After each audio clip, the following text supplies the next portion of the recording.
What's going on, people? So this is actually a preview of next week's patch, which they haven't done before. Usually they just give you the patch notes right on the day of, so this is kind of nice to give people a heads up. So basically what we're going to be getting is a new raid type. This is going to be very hard. It's more like a raid type labyrinth, so it's just a better labyrinth than we already have. It's going to cost 2 labyrinth compasses to enter, and it's going to reward players with much more powerful items. Players must defeat all the bosses in the royal capital. Moreover, once killed, the monsters will take a week to regenerate. Thus, players will only have one opportunity each week to hunt raid bosses. Rewards are available from the raid labyrinth, including raid boss monsters, galaxy bookmarks. The raid boss descriptions, regeneration conditions, and item drop tablets will be compiled into a boss journal and supported by additional functions. In order to effectively obtain the most amount of rewards, it is important to prioritize targets, move towards each other while conserving morale. Although there is one team's morale to take down one raid boss, with great teamwork the party may be able to morale and therefore hunt additional raid bosses. This is a weird structure sentence, but I think we get the picture. In addition, there's going to be an NPC that's going to sell a variety of items that contribute to the success of the raid. Players will also be able to purchase powerful equipment and rewards from the NPC with tokens obtained exclusively from the royal capital. The royal capital will be divided into normal difficulty and hell difficulty. Hell difficulty is released and is expected to be the most challenging PvE content in Epic 7. And also, this will be the most powerful gear and rewards. We're going to get some new item sets here. Unity set, I really like this one. Increased dual attack chance. I really like the dual attacks in this game. They seem to be extremely powerful. Immunity set grants immunity to self for 1 turn at the start of battle. I don't really think that's an amazing set. Rage set increases damage dealt if the target has a debuff. You can obtain these items from normal and hell difficulties of the royal capital. Later on, we plan to make farming smoother by making it possible to obtain new set items from challenge mode. Increase your character's tactics with these new equipments. So looks like these 3 are going to be specifically to these royal capital raids, at least for a limited time.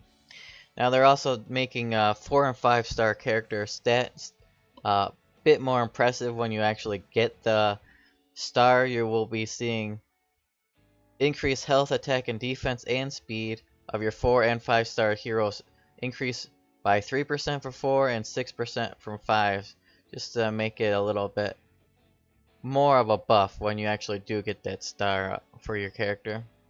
They're going to have some skill rebalancing, and what this is talking about here is that right now it's really hard to actually get your characters that you want to have your skills maxed out.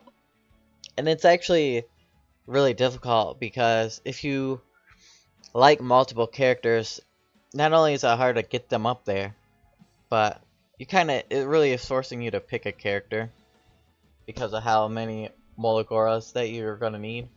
Well, they're trying to limit that a little bit. They're significantly reducing the amount of Morgula required to enhance skills of high-level heroes. After the update, they are going to compensate every player that has used Morgula for enhancing their heroes to the point where they're nerfing it, or buffing it for us, but nerfing it for them. So that's nice. That means that if you already max out a hero, you're going to be getting a lot of your Morgula back in your mailbox once this hits. Now here's the big thing coming up pretty soon. Combat and character balance adjustments. So first, the lasting effect of increased defense buff will be decreased by 50%. Lasting effect was from the last effect. However, the lasting effect from increased defense will still exist in a downgrade, as it is still remains one of the most powerful lasting effects in the game. The purpose of adjustments was to reduce the increased defense of the lasting effect. However, in order to prevent the PvE content from becoming too difficult for players who have relied on this buff, there is a patch to reduce the attack in some PvE content. We first plan to prioritize applying this patch in World difficulty in Adventure mode and Abyss. There will be the balancing adjustments to some characters. Characters facing improvements include Dingo, Corey, Rufin, and Bale and Sizen. So these characters are in for improvements, upgrades, buffs.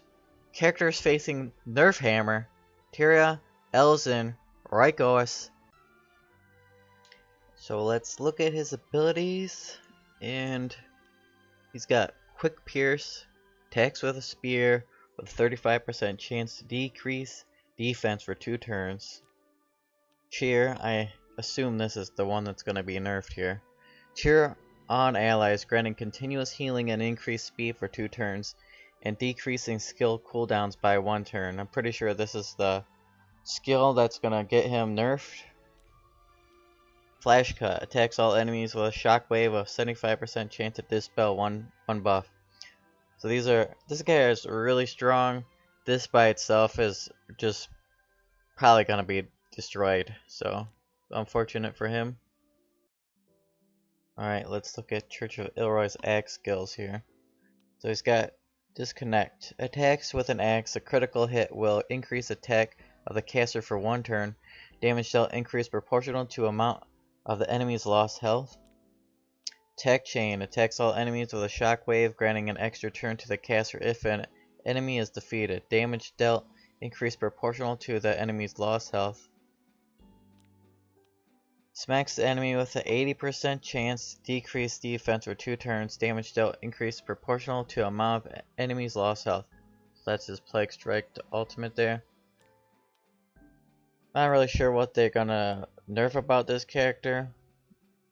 Maybe they'll just make it so he's not doing all proportionate lost health attacks. But everybody thinks this is like the god character or whatever, so. Elsin has Heavy Strike, attacks the enemy with a 50% chance to decrease attack for 1 turn. Meteor Shower, attacks all enemies with a meteor shower of light and recovers the health of all allies. Healing increase proportional to allies' max health. Light's Protection, increase attack and defense of all allies for 2 turns. And Buffing Magic.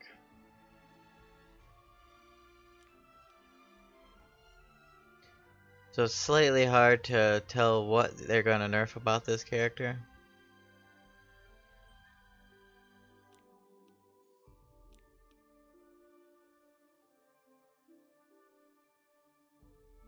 I don't really know what they're gonna nerf about him, unfortunately.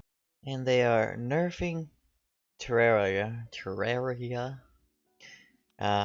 Demon Cutter attacks with an axe, 50% chance to decrease hit chance. Dance of Sands, increase combat readiness of allies by 10%. Soul Break, Strong Strike downward at an enemy with a 75% chance to decrease defense for 2 turns. Damage dealt increase proportional to enemy's current health.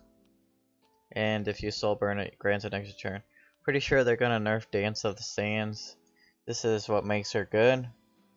So anybody that has her knows that you just get speed. She is not gonna be very happy about getting the nerf. This is the character that I've been putting a lot of my resources in. So kind of annoying to me. Church of Ilroy's axe. In the artifact Saz Ithans. After the downgrade of character Ravi, they are now going to be extremely cautious in our approach and character adjustments. However, after extensive and comprehensive review, it is decided that certain downgrades were necessary. There were some characters with all-in-one skill sets, and those with too many other characters. We understand that players who are playing those characters that are facing downgrades, they may be disappointed, and they might even be devastated. However, Epic 7 is not only dedicated to preventing discrete character improvements, they are also establishing a balance between different characters. Therefore, I believe that we are taking Epic 7 into a positive direction, and we are sincerely asking for support, patience, and understanding. Alright, so let's look at what's going on here. Character balance compensation. In order to reduce inconvenience that may arise for players due to character balancing, we might consider implementing different systems. The first system we will implement is the character recall system. After the update, players will be given a certain amount of time in which they will be able to recall the characters that were rebalanced. Once you have used this function, you will be able to use gold, EXP, promotion ingredients, awakened ingredients, Molagola, and catalysts. The following characters will be available next week's update: Terria, Elzen, Rikoas, and Church of Ilroy's Axe. In addition, you will recycle on heroes that were nerfed before: Ravi, Chris, and the artifact Sazi. So you're going to be able to get all this junk back for these nerfs. Now, one thing I don't like about this is still the fact that you have spent time gearing these characters, and then you have to find basically an exact replacement, someone that can duplicate what these characters that you're using need. So like Terra, you need shit tons of speed. Well, obviously speed's very important anyways, so maybe it's not going to be as hard, but the fact is, if you replace her with somebody that doesn't need the speed gear, then you're out the gear. So it's still kind of annoying. Next week's update, in addition, we are also adding the Archdemon Forces challenge, the climax of the side story, Eulogy of the Saint, new artifacts, new Moonlight characters, new specialty changes, as well as a variety of system improvements and bug fixes. So, in the next giant notes, they're going to cover a detailed review of the Guild Wars, as well as side stories and other core content. So, besides the nerfs, this seems like a pretty nice patch. I really don't like the nerfs. They affect me. I actually have all the nerfed characters that are getting nerfed, except for Rikoas. But yeah, it's kind of annoying. What can you do? We'll see you guys next time.